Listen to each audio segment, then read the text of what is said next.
Señor, y me atrapaste con lazos de amor, Señor Dios amado. Yo me siento, Señor, agradecido, Señor, porque tu amor, Señor Dios amado, me iba a restaurar, Señor Dios amado, lo que el mundo, Señor, había destruido, Señor, en cada uno de nosotros. Gracias, precioso Dios.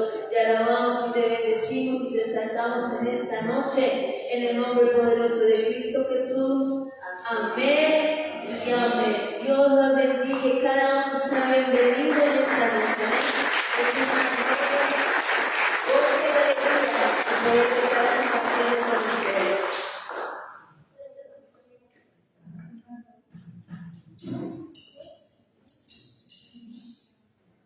Gloria a Dios. Dios le bendiga esta noche.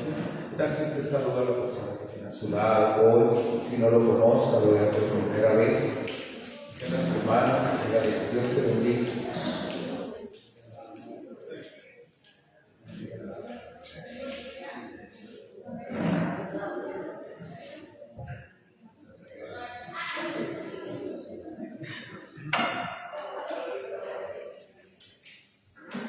Bueno, para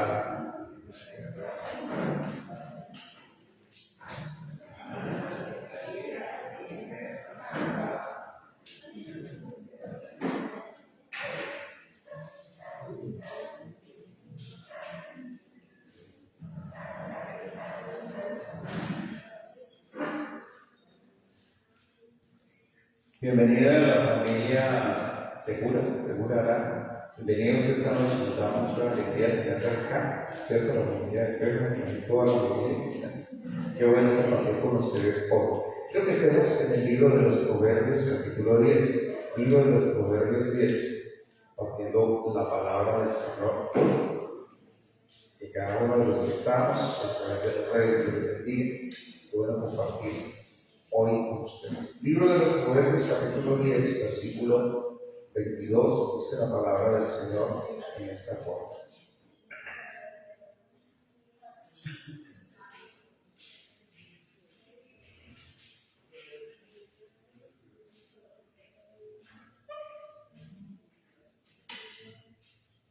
La bendición de Jehová es la que enriquece y no añade tristeza con ella.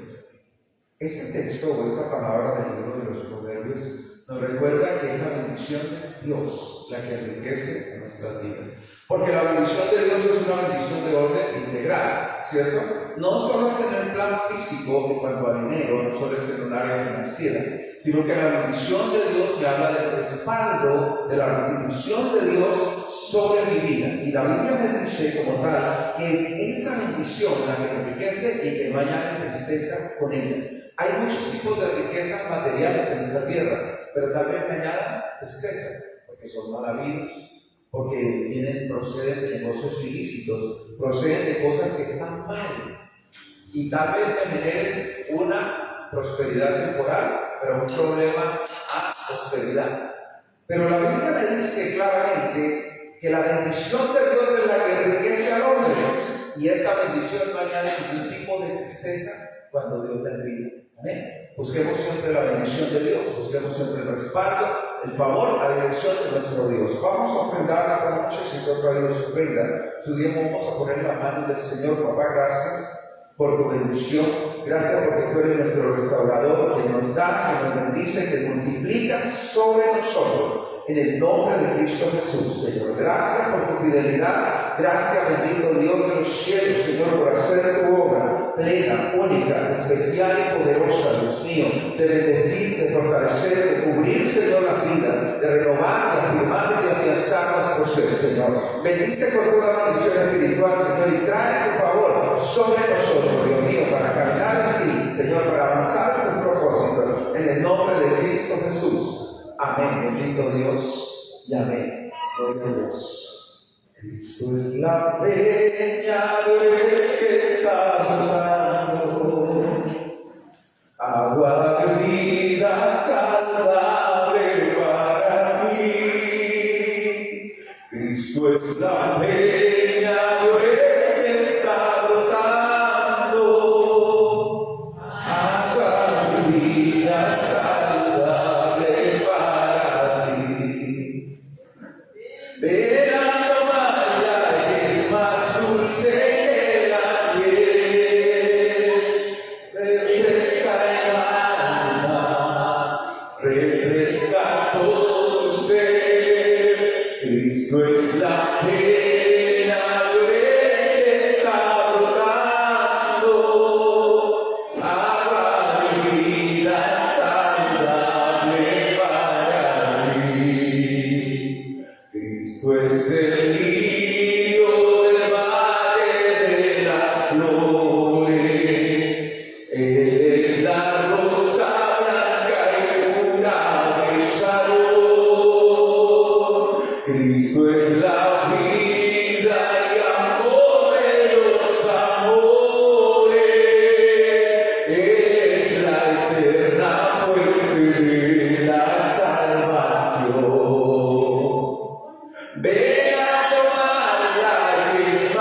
Que Dios me le bendiga. Damos gracias al Señor. Quiero recordarles que este viernes hay una celebración de las mujeres, al punto de mujeres, el viernes, amén. Así que cordialmente invitadas todas las mujeres para este viernes, aquí 7 de la noche, van a estar direccionando ese tiempo especial que ha preparado mi esposa y el promotor de las mujeres. También una invitación que tenemos a una vigilia el día 16 en Villa Borrona, en el Polideportivo de la Aldea. Estamos invitados a una vigilia de varias iglesias que nos vamos a reunir allá. Mediante lo del paseo no se dio porque la gente no se paró nada hasta el momento. Y la cercanía y los pocos recursos, ¿cierto? Quiero que ustedes me acompañen al libro de los Hechos, Hechos capítulo 23, por favor. Esté conmigo en el libro de los Hechos, capítulo 23. Libro de Hechos, comparta con alguien si le quiere encontrar su Biblia. Si puede encontrarlo, tiene su Biblia descargada en el celular. Libro de los Hechos, capítulo 23.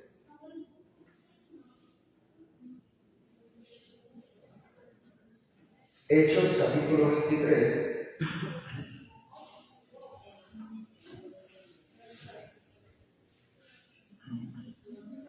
Hechos 23. ¿Sí estamos bien? Dice la palabra del Señor así. Entonces Pablo, mirando fijamente al concilio, dijo: varones hermanos, yo con toda buena conciencia he vivido delante de Dios hasta el día de hoy. El sumo sacerdote Ananías ordenó entonces a los que estaban junto a él que le golpeasen en la boca. Entonces Pablo le dijo: Dios te golpeará a ti para engañar. ¿Estás tú sentado para juzgarme conforme a la ley, quebrantando la ley me mandas golpear? Los que estaban presentes dijeron: al sumo sacerdote de Dios impuyas. Pablo dijo: no sabía, hermanos, que era el sumo sacerdote, pues escrito está: no maldecirás al príncipe de tu pueblo. Entonces Pablo, notando que una parte era de saduceos y otra de fariseos, alzó la voz en el concilio: varones hermanos, yo soy fariseo, hijo de fariseos. Acerca de la esperanza y de la resurrección de los muertos se me juzga.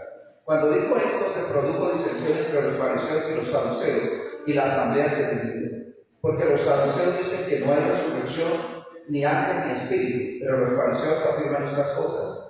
Y hubo un gran vocerío, y levantándose los escribas de la parte de los fariseos, contendían diciendo: ningún mal hallamos en este hombre, que si un espíritu le ha hablado o un ángel, no resucitamos a Dios. Y habiendo grande disensión, al tribuno, teniendo temor de que Pablo fuese despedazado por ellos, mandó que bajasen soldados y les arrebatasen de en medio de ellos y les llevasen a la fortaleza. A la noche siguiente se le presentó el Señor y le dijo: ten ánimo, Pablo, pues como has testificado de mí en Jerusalén, así es necesario que testifique también en Roma. Venido el día, algunos de los judíos tramaron un complot y se juramentaron bajo maldición diciendo que no comerían ni beberían hasta que hubiesen dado muerte a Pablo. Y eran más de 40 los que habían hecho esta conjuración. Los cuales fueron a los principales sacerdotes y a los ancianos y dijeron: nosotros nos hemos juramentado bajo maldición a no gustar nada hasta que hayamos dado muerte a Pablo. Ahora pues vosotros con el concilio requerid al tribuno que le traiga mañana ante vosotros, como que queréis indagar alguna cosa más cierta acerca de él, y nosotros estaremos listos para matarle antes que llegue. Mas el hijo de la hermana de Pablo, oyendo hablar de la celada, fue y entró en la fortaleza y dio aviso a Pablo. Pablo, llamando a uno de los centuriones, dijo: lleva a este joven ante el tribuno, porque tiene cierto aviso que darle. Él entonces, tomándole, le llevó al tribuno y dijo: el preso Pablo me llamó y me rogó que trajese ante ti a este joven que tiene algo que hablarte. El tribuno, tomándole de la mano y retirándose aparte, le preguntó: ¿qué es lo que tienes que decirme? Él le dijo: los judíos han convenido en rogarte que mañana lleves a Pablo ante el concilio, como que van a inquirir alguna cosa más cierta acerca de él. Pero tú no les creas, porque más de 40 hombres de ellos le acechan, los cuales se han juramentado bajo maldición a no comer ni beber hasta que le hayan dado muerte, y ahora están listos esperando tu promesa. Entonces el tribuno despidió al joven, y mandándole que a nadie dijese que le había dado aviso de esto, y llamando a los centuriones, mandó que preparasen para la hora tercera de la noche 200 soldados, 70 jinetes y 200 lanceros, para que fuesen hasta Cesarea y que preparasen cabalgadura, en que poniendo a Pablo le llevasen a salvo a Félix el gobernador. Gracias, mi Dios. Señor, esta noche queremos bendecir tu nombre, Señor, glorificarte, bendito Dios de los cielos. Oramos, Señor, por tu palabra. Pedimos, Dios mío, tu dirección, tu orientación. Pedimos que tú nos bendigas, que guardes nuestro corazón, Señor, en este tiempo, Dios mío. Gracias por tu fidelidad, gracias por tus propósitos cumplidos, Dios mío. Gracias porque tú eres fiel y nos sostienes, Señor, y bendices nuestro ser. Pedimos que la palabra la hagas viva en nuestros corazones, Señor, para servirte, oh Dios, Señor amado, y para engrandecer tu nombre a través de ella, Señor, en Cristo Jesús. Amén, Señor, y amén.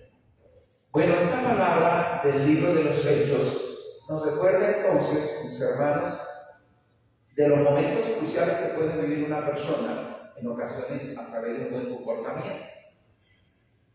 No siempre los buenos comportamientos me generan el aplauso de todos. No siempre el hacer las cosas bien va a generar que todo el mundo me aclame, me aplauda, me celebre.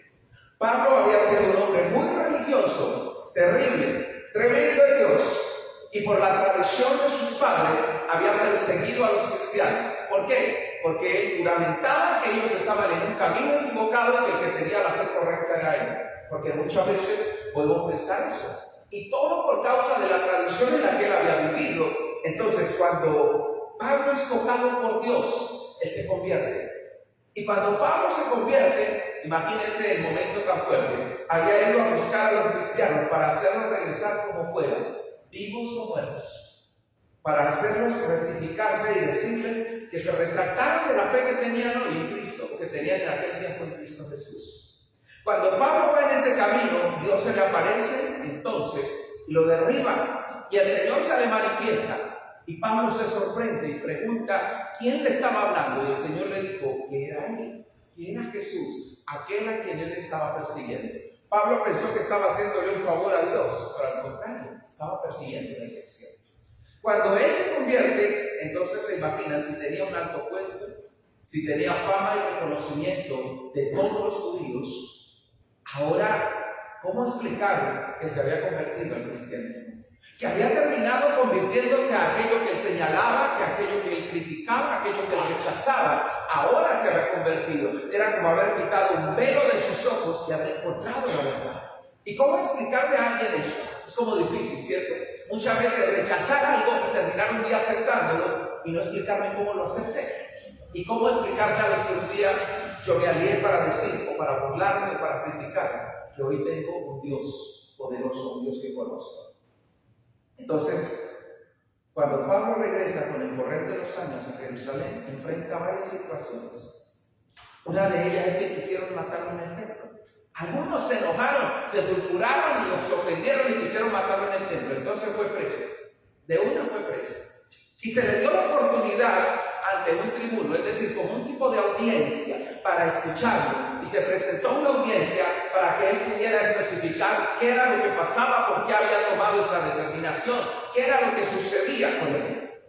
Cuando está ante esa audiencia, entonces Pablo inicia su discurso, por así decirlo, con una forma especial. Quiso, en cierta forma, hablar de su testimonio personal y hablar de lo que él era.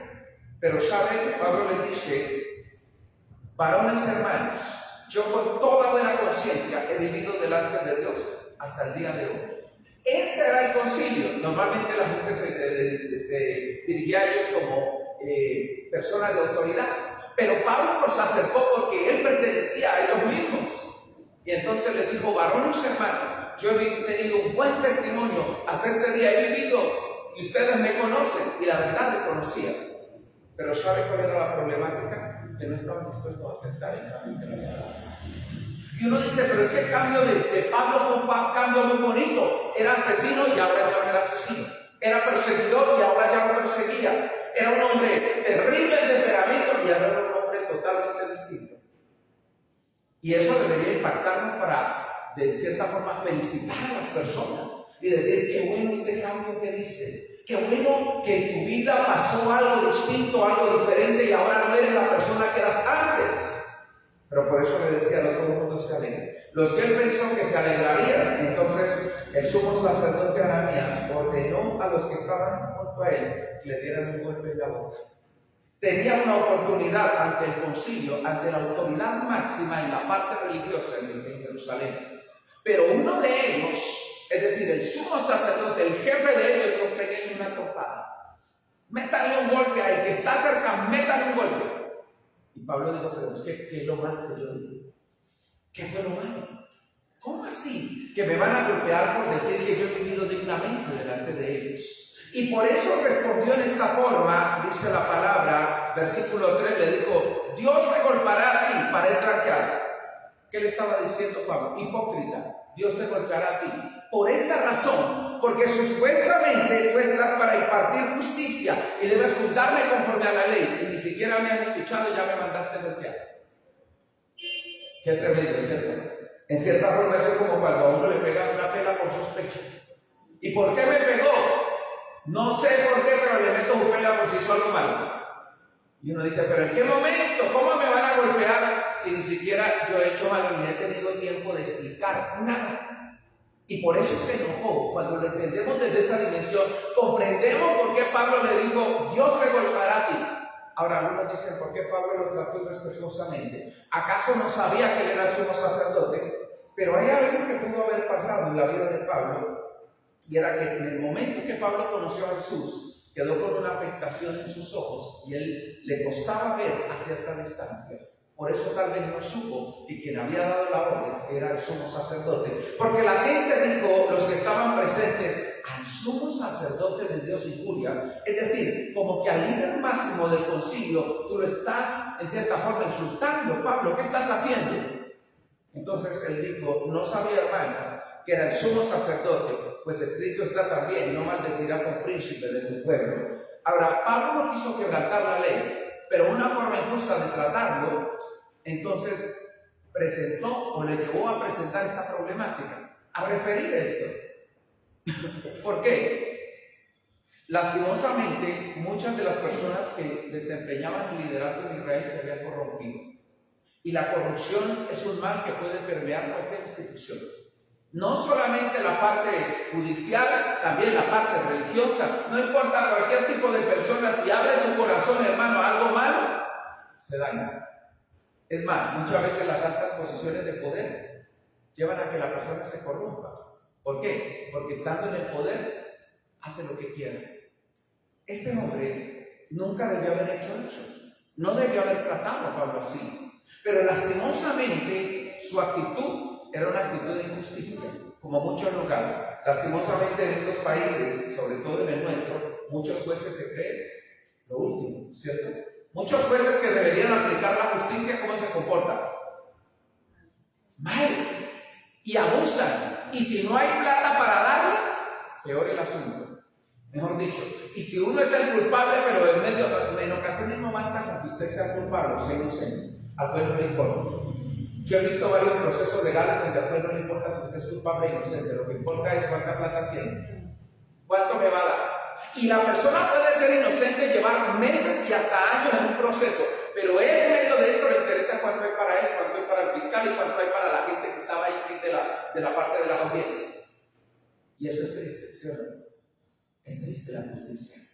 Qué tremendo, ¿cierto? Por eso Pablo le dijo: Dios te golpeará a ti. En cierta forma estaba diciéndole algo real, pero le dijo hipócrita. Para él blanqueada significaba eso, hipócrita, en medio de esto. Ahora, entonces, Pablo en cierta forma dio un paso en falso y en su contra. ¿Por qué? Porque él no sabía. Imagínense uno en un problema de desventaja y aún decir una cosa como esas. Pero aún los errores que uno comete, tiene que pedirle sabiduría a Dios frente a las cosas que está diciendo.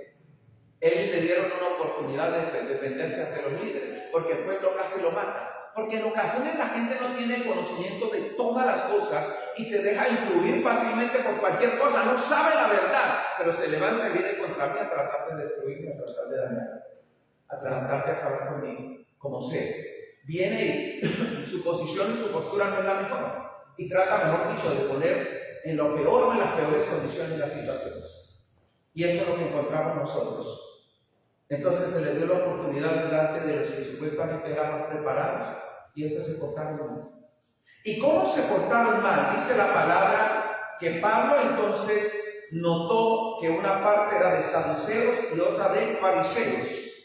Ahora, ¿cuál era la problemática con esto? Los judíos estaban compuestos al menos por 4 tipos de castas, por así decirlo, o de posturas, o si dijéramos nosotros 4 tipos de partidos dentro del mismo judaísmo. Número 1 estaban los fariseos. Los fariseos eran arraigados a todo lo que tenía que ver con la palabra. Eran los que aparentemente se veían más espirituales, eran los radicales para todo. Y ellos eran muy apegados a las leyes del Antiguo Testamento, pero tenían un problema. Juntamente con las leyes del Antiguo Testamento anteponían las tradiciones. Para ellos era la interpretación que tenían del Antiguo Testamento y la tradición que traían, la ponían. Y muchas veces valía más la tradición que ni siquiera la palabra de Dios. Y era un problema. Muchos aún decían, y les recordaba esta problemática con los procesos que ellos decían, si un perro muere dentro de la casa será inmunda. Si muere afuera, la casa no será inmunda. Y entonces decían, venga, pero entonces si el perro muere en la mitad, ¿cómo hacemos? Y entonces ellos habían determinado ya y decían, si el perro quedó la mitad de la cabeza quedó hacia adentro, la casa será inmunda. Si fue la mitad de la cola, no. O sea, de la mitad del perro para atrás. Y cosas por el estilo que ellos interpretaban y lo tomaban como una ley. Cuando Cristo vino, derribó muchas tradiciones de ellos, porque eran solo eso, tradiciones. No era la palabra del Señor. Segundo estaban los saduceos. Los saduceos eran los de dedito parado. Es decir, eran muy intelectuales, eran de un pensamiento muy vasto y muy amplio. Ellos eran los que manejaban recursos y no les interesaban muchas cosas. No creían que había ángeles, no creían que había demonios, no creían que había resurrección. Los saduceos eran de aquellos, como dicen muchas personas hoy en día, el mundo se acaba para el que se muere, ¿cierto? La gente dice, el mundo se acaba para el que se muere. Es un pensamiento saduceo. Los fariseos decían, hay ángeles, hay demonios, hay resurrección, hay espíritus, eso es realidad. Pero los saduceos decían, yo en eso no creo.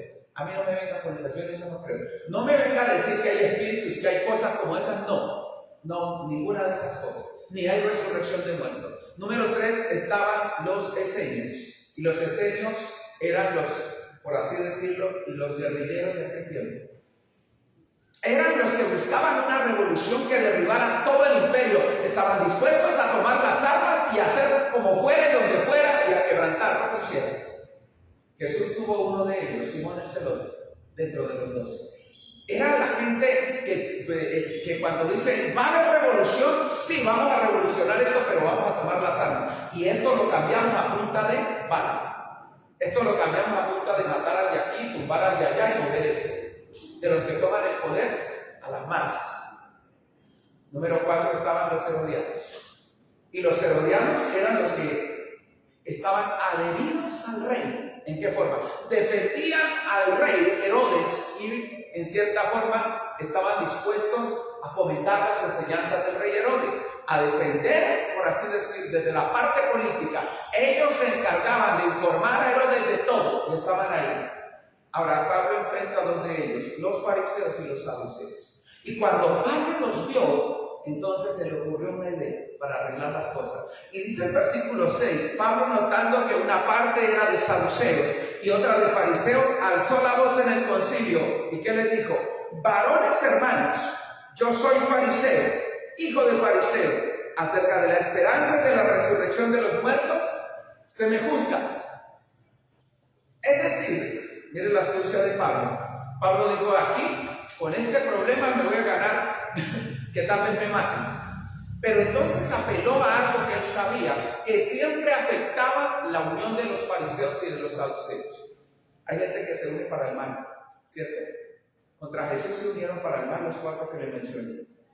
Siempre se unieron para tratar de desprestigiar a Jesús. Es más, algunos le dijeron, maestro, dinos, ¿es lícito dar tributo al César o no?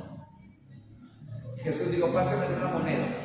¿De quién es esta moneda y la inscripción? Y ellos dijeron, de César. Y él dijo, ¿de a César? lo que es de César y a Dios lo que es de Dios. Quisieron tentarlo, pero Cristo les habló muy claro sobre las situaciones. Ahora, Pablo entonces acude a hablar con ellos de esta problemática y les dice: yo soy fariseo y se me juzga hoy conforme a la esperanza de los fariseos.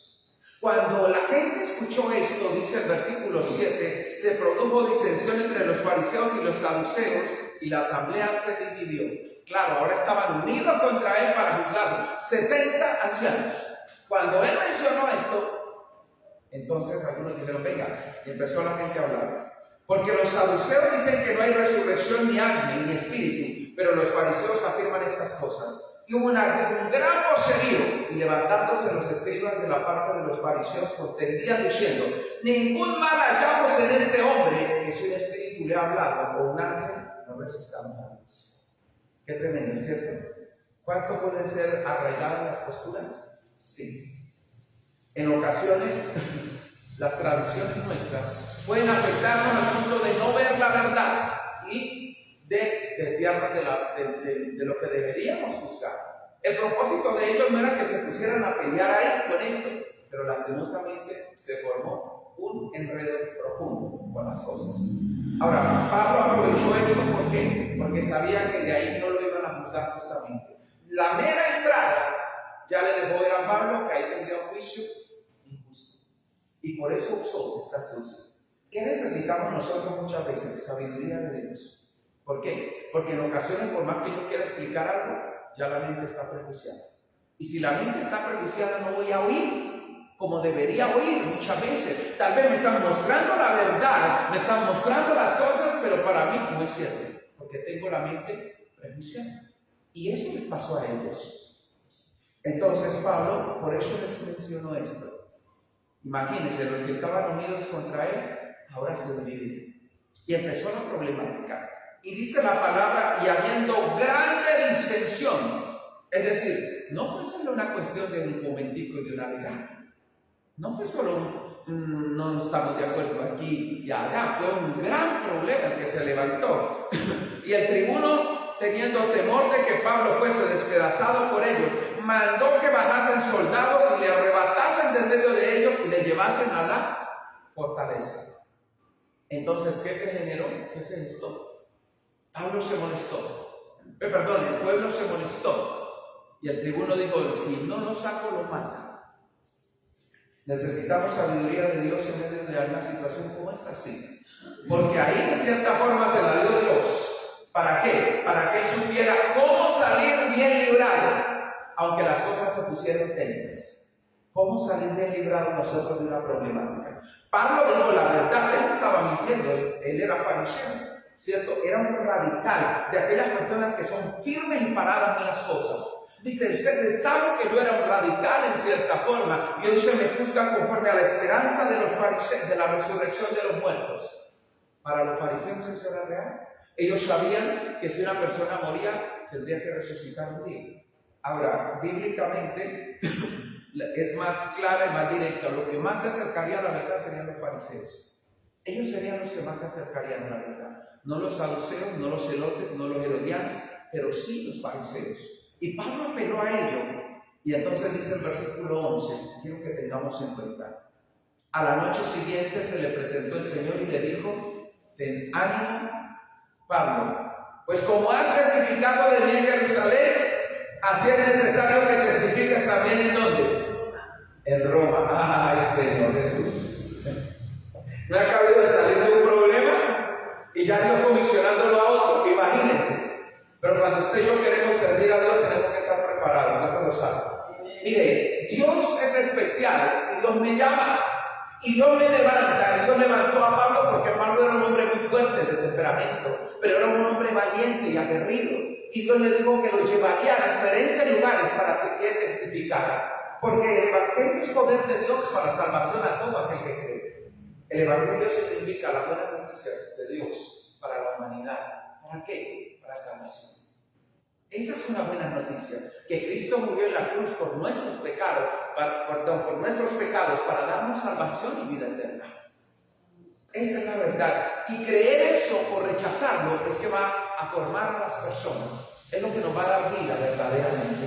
Por eso el mismo Señor Jesucristo se le manifiesta y le dijo a Pablo, yo creo que Pablo estaba pensando, me van a matar aquí. Y el Señor le dijo, ven a mí. Es decir, no te desanimes, Pablo. ¿Cómo nos sentimos cuando la gente nos escarnece? ¿Cómo nos sentimos cuando la gente nos trata mal por un buen comportamiento? ¿Cómo nos sentimos cuando nuestra actitud es la mejor frente a las situaciones? ¿Nos desanimamos o no? Nos desanimamos. ¿Pudo haber desanimado esto a Pablo? Sí. Por eso el Señor le fue claro. ¿Cómo estaba su corazón? Desanimado. Pero entonces el Señor le dijo, ten ánimo, pues como has testificado de mí en Jerusalén, ay caramba, 2 ocasiones en Jerusalén, 2 públicos distintos y los 2 lo querían matar. Díganme ustedes, ¿renuncia uno o no renuncia?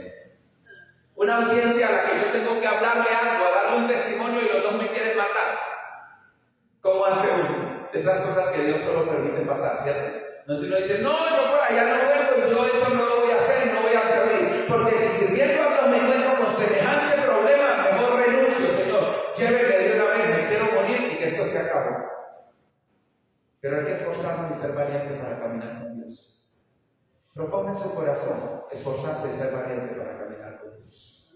¿Por qué? Porque dice la palabra que el Señor le dijo, como testificaste de mí en Jerusalén, así es necesario que testifiques también en Roma. Uno podría haber dicho, no, si llegaba a Roma, porque así como estaba lo podían matar en cualquier momento. Siempre habrá riesgos en esta vida. Siempre habrá problemas, sí. Es más, uno sale de casa y uno no sabe si vuelve, ¿sí? Uno no sabe si regresa. Nuestra vida está por fe diariamente, donde estemos, hermano, hasta que el Señor decida lo contrario. Por eso dice la Escritura que se levantó una problemática mayor. Ahora, entendamos una cosa, pueblo de Dios. Mire, cuando usted y yo servimos al Señor, los problemas no vendrán para destruirme, sino que lo que el enemigo levante para destruirme, Dios lo cambie y lo transforma en una bendición. Y se va a convertir aún en la forma en como yo podré ir más adelante en lo que Dios ha determinado. Versículo 12.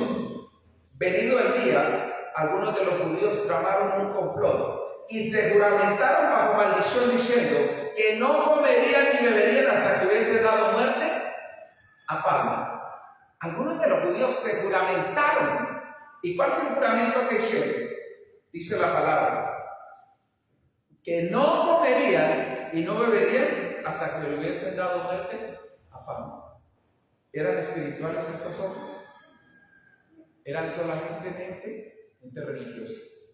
Es decir, estaban dentro del judaísmo, pero ellos no eran espirituales.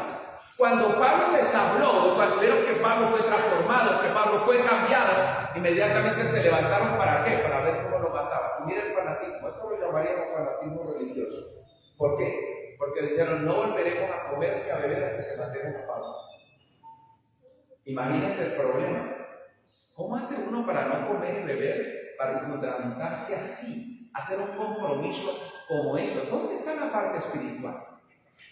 ¿Se puede ser muy religioso y no conocer al Señor? Sí, eso suele suceder.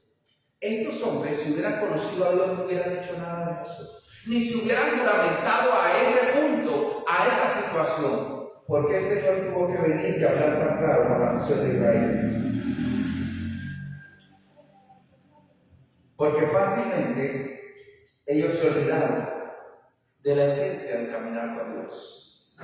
Habían nacido dentro del judaísmo, habían nacido dentro de una religión, pero no conocían la verdad de Dios. Y por eso dice la palabra que entonces se juramentaron así, y eran más de 40 los que habían hecho esta conjuración. Es decir, ellos dijeron, lo matamos porque lo matamos. Más de 40. ¿Cuánta gente puede unirse para el mal, cierto? ¿Cuánta gente puede, hermano, hacer toda una conspiración para hacer lo malo? Qué triste que en este mundo haya personas así. Pero dice la palabra que entonces fueron a los principales sacerdotes, y cuando hay un corazón malo se encuentran con otros también que son malos. Fueron a los principales sacerdotes y a los ancianos y dijeron, nosotros nos hemos juramentado bajo maldición a no buscar nada hasta que hayamos dado muerte a Pablo. Ellos dijeron, hicimos un juramento, no vamos a volver a comer hasta que Pablo esté muerto. ¿Y sabe qué es lo triste? Que los principales sacerdotes deberían de haberle dicho, ustedes están haciendo mal. Ustedes están cometiendo un grave pecado. ¿Cómo se les ocurre a ustedes aquí aliarse para matar a ese hombre y aún juramentarse de que no van a comer hasta que él esté muerto? Pero muchas veces se puede ocupar un alto cargo religioso y ser un corrupto. Lo que le decía a chicos, un alto cargo judicial y ser un corrupto. Es decir, tener todo un aprendizaje religioso, pero no tener a Dios. Los principales sacerdotes estaban para impartir justicia y para enseñar a la gente a conocer a Dios. Pero esto no era, por eso, no eran las personas que deberían ser.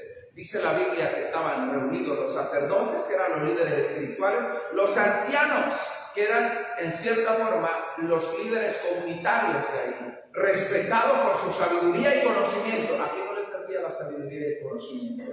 Dice que a ellos les hablaron. Y ahora dice el versículo 15, ahora pues vosotros con el concilio requerid al tribuno que le traiga mañana ante vosotros, como que queréis indagar alguna cosa más cierta acerca de él, y nosotros estaremos listos para matarle antes que llegue. Mira el proceso que termina. Ellos dijeron, convóquenlo, ustedes solamente encárguense de hacer la convocación. Ahora, aquí es que se definen las cosas. Muchas veces la gente se queda callada por el riesgo que hay sobre su vida. En otras porque está de acuerdo totalmente con las cosas. Pero la posición que estos hombres tenían, habían podido exhortarlos a ellos, porque ellos lo respetaban. Pero lastimosamente, vuelvo y le digo, cuando el mal está en el corazón de una persona, no le interesan las cosas de la vida. No le interesa lo que debería interesarle verdaderamente. Por eso estos no le exhortaron a que no hicieran lo malo, sino que dice la palabra que estuvieron de acuerdo con ellos. ¿Para qué? Para que llamaran y en el camino ellos aparecieran y lo mataran. Pero Dios siempre tiene un plan, ¿cuánto lo sabe? Y sabe el plan de Dios, versículo 16. Mas el hijo de la hermana de Pablo, oyendo hablar de la celada, fue y entró en la fortaleza y dio aviso a Pablo. Ellos no caían en cuenta que ahí cerquita estaba un sobrino de Pablo. Porque hacía muchos años Pablo se había ido de Jerusalén. Pero entonces ahí estaba una persona precisa. Es decir, muchas veces esas personas que nosotros no imaginamos, pero están ahí, en el momento crucial, ¿cierto? En el momento preciso, Dios siempre tiene un plan y utiliza. Y este libro donde Pablo dice la palabra allí, entonces, y le habló de la celada, entrando a la fortaleza, le dijo a Pablo que quieren matar. Te van a citar mañana allá, supuestamente para otra audiencia, pero en el camino te van a matar. Entonces Pablo dijo a uno de los alguaciles que estaba allí, que por favor le llevaran ante el jefe de ellos, a uno de los centuriones, que le llevaron ante el tribuno, que era la persona que concedía las audiencias. Que lo llevaran ahí. ¿Cómo hace el Señor muchas veces? Dios es propicio a las situaciones. Mire, tenía una nueva cita con la muerte, pero el Señor se encargó de deshacer las cosas. Tengan claro esto, pueblo de Dios. Cuando caminamos con el Señor, Dios cambia los planes del maligno. Dios desbarata las cosas que el enemigo fraguó en su contra. Por eso es necesario para nosotros orar siempre al Señor. Amén. Todos los días. Cuando usted vaya a salir de su casa, encomiende al Señor su vida. Encomendemos nuestro día a día a Dios, porque nosotros no sabemos qué nos espera. Allá Pablo estaba ya guardadito, metido en esa parte, y por fuera se estaba fraguando todo un plan de destrucción contra él. Pero Dios movió las cosas. Y este muchacho era un muchacho valiente, porque dice la palabra que el tribuno le tomó de la mano y le retiró aparte y le preguntó, verso 19, ¿qué es lo que tienes que decirme? Y él le dijo, los judíos han convenido en rogarte que mañana lleves a Pablo ante el concilio, como van a adquirir alguna cosa más acerca de él. Pero tú no les creas, porque más de 40 hombres de ellos le acechan, los cuales se han juramentado bajo maldición a no comer ni beber hasta que le haya dado muerte, y ahora están listos esperando tu promesa. Dios coloca a las personas adecuadas en el momento que se necesitan. Y las pondrá el Señor siempre. Un muchacho valiente, otro se amilana, ¿cierto? Otro se llena de miedo y no está. Pero Dios siempre pondrá a las personas correctas. Tengámoslo claro. La necesidad de encomendarnos a Dios es para que entendamos que Dios abrirá las puertas donde deben ser abiertas y cerrará las que tienen que cerrarse. Ese es el Señor. Y entonces este hombre le creyó. Dice la palabra: el tribuno despidió al joven, mandóle que a nadie le dijese lo que había dado aviso de esto. Uno le dijo: bueno, no le va a decir a nadie, ni le va a contar esto a nadie más. Gracias a Dios que había un hombre, hermano, en cierta forma correcto, a pesar de toda la perversión que había entre los judíos. ¿Sabe qué es lo triste? Que el centurión era inconverso, era pagano. Que los que deberían ser los creyentes firmes eran los judíos. Que los que deberían tener temor a Dios eran los fariseos, eran los saduceos, eran los ancianos, eran los sacerdotes. Pero ninguno de ellos tenía temor a Dios. ¿Dónde se quedó esto? ¿Por qué se perdió? Y un hombre que no tenía temor ni conocimiento de Dios fue el que le dio ejemplo. Le dio ejemplo. Es el tribuno. Y ejemplo a este nivel, dice la palabra que llamó a 2 centuriones. Los centuriones manejaban normalmente de 50 a 100 hombres. Eran los comandantes de un grupo de entre 50 y 100 hombres. Y los llamó para que preparasen la hora tercera de la noche 200 soldados, 70 jinetes y 200 lanceros para que fuesen hasta Cesarea. Es decir, a las 9 de la noche le digo: van a hacer esto. Yo quiero que traigan, imagínense, preparen 200 soldados, 70 jinetes y 200 lanceros. ¡Guau! Casi 500 hombres. Eso solo lo hace Dios, ¿cierto? Mire al punto que se puso Pablo. Se puso un preso de alto precio. ¿Por qué? Porque eran tantas las cosas que ahora le mandaron casi 500 hombres para que lo protegieran en el camino. Ay, Dios es bueno, hermanos. Cuando usted y yo servimos al Señor y los planes son de Dios, no importa lo que el enemigo prepara. El centurión dijo: ellos son más de 40, pues yo le voy a poner casi 500. Le puso casi 500 y bien preparados. E hizo esto para cumplimiento, para que nosotros entendamos. Y que preparasen cabalgaduras en que, poniendo a Pablo, lo llevasen en salvo a Félix, el gobernador. Los judíos quisieron matarlo y lograron fue que él fuera mandado donde el gobernador. Qué tremendo, ¿no? ¿Cómo Dios puede usar las piedras del camino para catapultarme a cosas especiales? ¿Cómo Dios puede hacer usar lo negativo, los problemas, lo que otros generan en mi contra, para llevarme a espacios donde no iría de ninguna otra forma? Ese es Dios. Amén. Por eso esta palabra me habla de hablando de Dios ante los que me quieren matar. La audiencia de Pablo no quería oírlo, pero Pablo tenía que hablar. En ocasiones el cristianismo se trata de eso, de hacer, hermano, plenamente la voluntad de Dios. Así tal vez mi público no esté dispuesto a saludarme y a felicitarme. Usted haga lo correcto. Decida y tome la decisión de hacer siempre lo correcto y de estar de parte de la verdad. No unirse a una mentira ni a un engaño, porque Dios amparará siempre la verdad. Dios siempre amparará la verdad. Y cuando yo me meto con la mentira o me meto en un enredo o en un problema, es cuestión de tiempo para que eso salga a la luz y salga yo y quede bien mal en ese problema. Termine enredado donde no debería. Termine enredado donde no querría estar. Pablo decidió serle fiel a Dios a pesar de las cosas y Dios lo respaldó. ¿Cómo nos sentimos nosotros cuando nuestra vida corre riesgo? Cuando se pone a prueba de nosotros, retrocedemos o avanzamos. Recuerde esto: Dios siempre respaldará a sus hijos y lo respaldará en la verdad. Ese muchacho no estaba ahí por casualidad. Dios sabe cómo lo envió ahí. Y Dios hará eso siempre por su pueblo. Vamos a orar esta noche.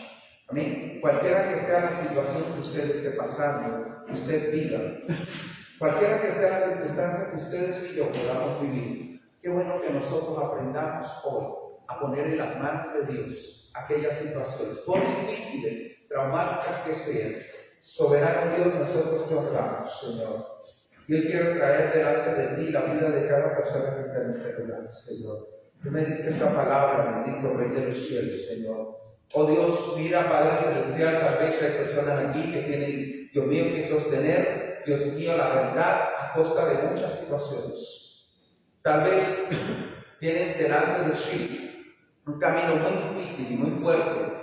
Tal vez, Señor, son señalados por diferentes razones, por diferentes circunstancias, y hoy necesitan pararse firmes, Dios mío, en cada una de las situaciones donde están. Tal vez, Dios mío, tendrán que enfrentar que otros los escarnezcan, que otros se burlen, Dios mío, pero ayúdanos tú a ser fuertes, bendito Dios. Ayúdanos, Señor, a permanecer firmes y fieles, Dios mío, en tu verdad y en tu amor. Ayúdanos, Señor, a sustentarnos y sostenernos, Señor, en tu misericordia. Ayúdanos, Dios de los cielos, a comprender, Papito Santo, que tú tienes el control de las situaciones, a pesar de lo que se viva, a pesar de lo que enfrentemos, a pesar de lo que nosotros pasemos, bendito Dios. Señor, tú te vas a encargar, bendito Rey de la Gloria. Gracias, Señor, por cubrirnos. Gracias, Dios mío, por fortalecernos. Gracias por sostenernos, por levantarnos, bendito Dios. Gracias porque tu misericordia está, Señor, con tu pueblo. Gracias por aún, Dios mío, levantar, Señor, personas, Dios mío, a nuestro favor. Abrir puertas, Dios de los cielos, allí donde parece que todo se cerró. Allí donde estos hombres se habían juramentado para matar a Pablo, Dios mío, porque querían, Señor, silenciarle, porque querían que no hablase las verdades del Evangelio, Señor. Pero allí en medio de esto, Dios mío, Señor, allí manifestaste tu gloria, allí manifestaste tu poder, allí manifestaste tu presencia, tu unción, bendito Dios de los cielos, Señor. Gracias por todo lo que tú haces, bendito Rey, en el nombre de Cristo Jesús, Señor. Nosotros te honramos, te bendecimos, te glorificamos, bendito Dios, te glorificamos, Rey de los cielos, por todo lo que estás haciendo y harás, bendito Dios, en el nombre de Cristo Jesús. Gracias, Señor, porque tú eres grande, el santo, el poderoso, el fiel, bendito Rey. En el nombre de Jesús, Señor, que tu presencia, Dios, cubra cada vida, Padre, aunque tú deshagas los planes del enemigo, papá. Estos hombres quisieron hacerle daño, pero tú usaste a un joven valiente y esforzado, Señor, para levantar los planes del enemigo, papá. Señor, todo plan oculto que el diablo haya traído, Señor, Dios, contra su pueblo, hoy lo deshaces en el nombre de Jesús. Hoy es quebrantado por el poder de la palabra. Hoy tú levantas, Señor, tu pueblo, Dios mío, en este tiempo, en el nombre de Jesús. Pedimos tu ayuda, Señor, tu dirección y fortaleza, Padre. Gracias por tu verdad, Señor. Gracias por tu presencia, mi Rey. En el nombre santo de Cristo Jesús, nosotros te honramos, Señor. Te bendecimos con todo nuestro corazón, Señor. Gracias, maravilloso Rey. Gloria a Dios. Que Dios le bendiga. Nos despedimos de la red, pero yo sí quiero